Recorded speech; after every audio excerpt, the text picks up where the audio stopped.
ඔයගොල්ලෝ මේකට වෙලා ඉන්නේ Red Bug YouTube channel එකත් එක්ක. අද අපි ඔයගොල්ලොත් එක්ක එකතු වෙලා හදන්න යන්නේ මේ වගේ ලස්සන flower vase එකක්. අපි බලමු මේක හදන්න අපිට මොනවද ඕන කරන්න කියලා. මේ වගේ bristol board එකක් A4 papers මම අරන් තියෙනවා. රෝස පාට, තද රෝසයි, ලා රෝසයි, කහ පාටිනුයි. ඒ වගේම Red Bug නිෂ්පාදන වලින් මම අරගෙන තියෙනවා මේ වගේ oval shape beads. මේ වගේ crystal stone එක gold color එකෙන්, ඒ වගේම felt paper මල්. මේ ඔක්කොම මම අරගෙන තියෙන්නේ Red Bug නිෂ්පාදන වලින්. මම මේ විදිහට bristol board කෑල්ල කපාගෙන තියෙනවා. මේ පැත්ත සෙන්ටිමීටර් 20ක්, මේ පැත්ත 16ක් වෙන විදිහට. මේ විදිහට මේ අපි දැන් මේක මේ වගේ roll කරලා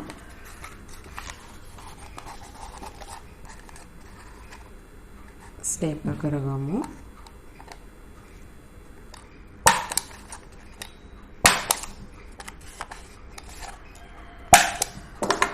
ඊට පස්සේ අපි මේක මේ විදිහට ටිකක් දොරට වෙනකම් මේ විදිහට කපා ගන්න.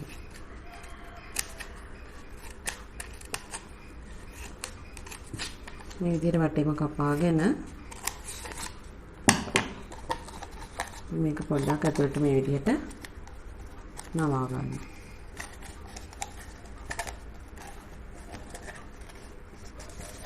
මේ විදිහට ඊට පස්සේ මෙහෙම යට මේ විදිහට කව වෙනවා. අපි මේ කපාගත්ත කැල් ටික ඇතුළට නැවුවට පස්සේ දැන් අපි මේ ටික එකින් එක පොඩ්ඩක් ගම් ගාලා අලව ගන්නයි යන්නේ.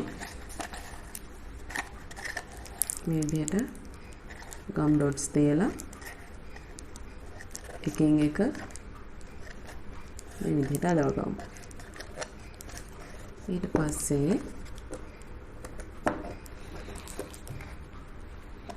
මේක කවර් වෙන්න මම මේ වගේ පොඩි සර්කල් එකක් කපාගෙන තියෙනවා. මේ විදිහට මේක පේන්නේ නැති වෙන්න උඩට මේ වගේ මේ සර්කල් එක අලව ගමු.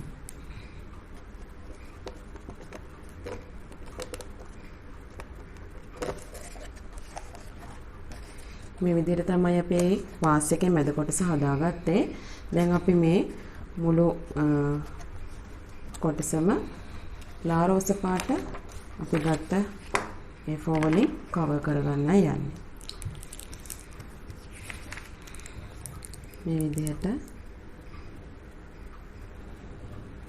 ගම් ගාලා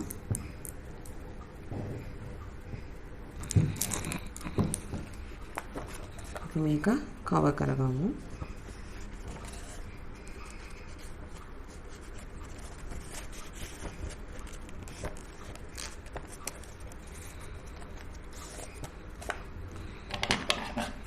ඉතින් කොටස එහෙම කපලා ඉවත් කරනවා.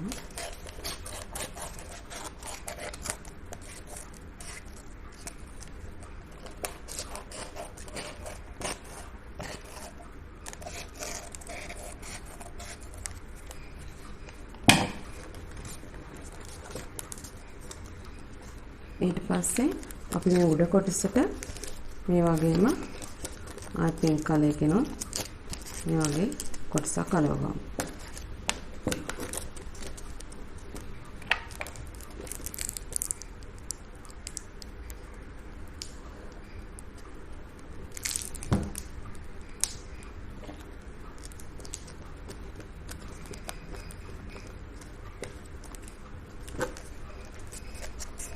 මේ විදිහට අපි සම්පූර්ණ එකම කවර් කරගෙන ඉවරයි. දැන් අපි බලමු කොහොමද අපිට වටේට ඕන දේවල් හදාගන්න කියලා. මම මේ විදිහට කපාගෙන තියෙනවා ස්ක්වයර් ෂේප් කොටුවක්. මේක මේ වගේ උස හිටින්න ඔයගොල්ලන්ගේ ඝන වාස් එකේ ප්‍රමාණය අනුව කපා ගන්න. උඩට පොඩ්ඩක් ඉඩ හිටින විදිහට මේ වගේ උසක් තමයි අපි ගන්නෙ. දැන් මේක ඉස්සෙල්ලම අපි වටේට මේ වගේ කහ පාටින් තේරු අලව ගන්නයි යන්නේ.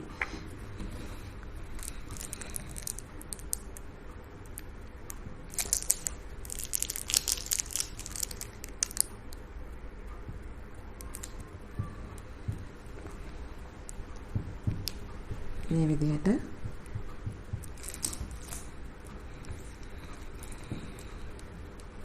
මේ වගේ කහ පාටින්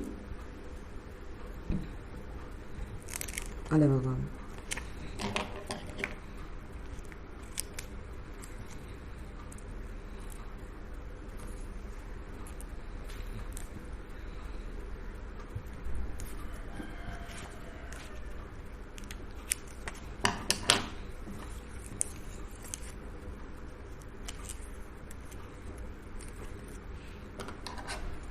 මේ විදිහට මේක කවර් කරගෙන වටේ අලවගෙන දාර දිගේ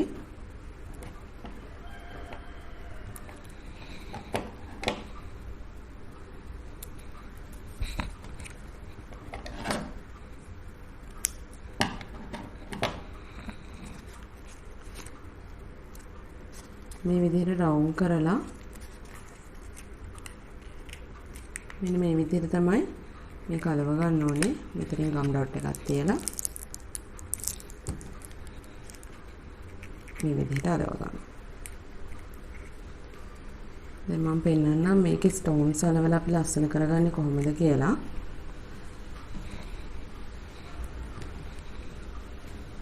අපි අරගෙන තිනවා මේ වගේ ෆෙල්ට් පේපර් එකේ මේ මැද බීට් එකක් තියලා තියෙන ලස්සන මල්. මම අරගත්තේ බ්ලූ කලර් එක. මේ මැදට මේ මලක් අලව ගමු. ඊට පස්සේ මේ කහ පාට දාරේ දිගට ස්ටෝන්ස් ගෝල්ඩ් කලර් එකකින් එක පැත්තකට 3ක් විතර වගේ හිටින්න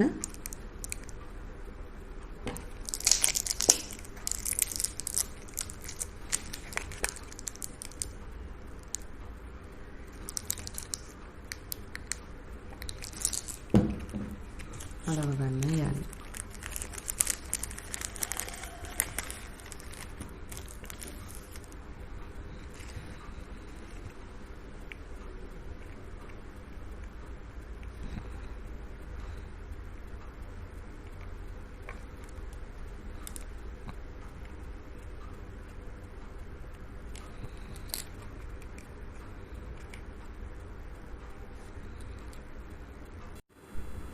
මේ විදිහට අපි ඉවර කරගත්තා.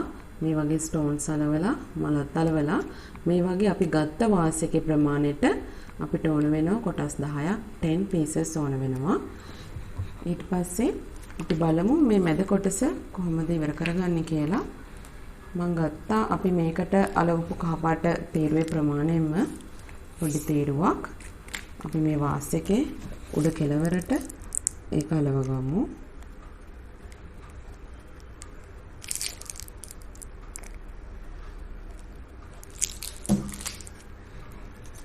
මේ විදිහට අලවගෙන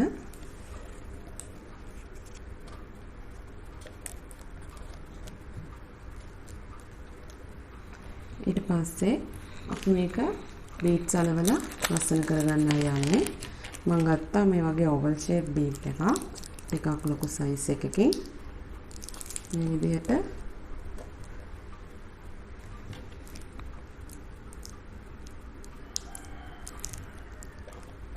තනින් තන තියලා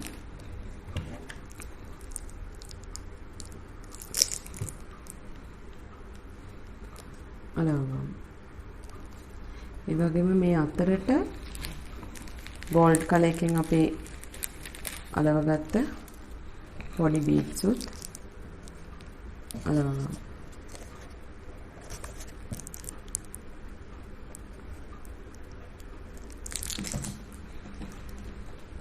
මේක වටේටම මේ විදිහට අලව ගන්න ඕනේ. ඊට පස්සේ මේ හදාගත්ත කොටස් මේ විදිහට වටේට අලව ගන්නයි යන්නේ. මෙන්න මේ දාරෙදින් ගම් ගාලා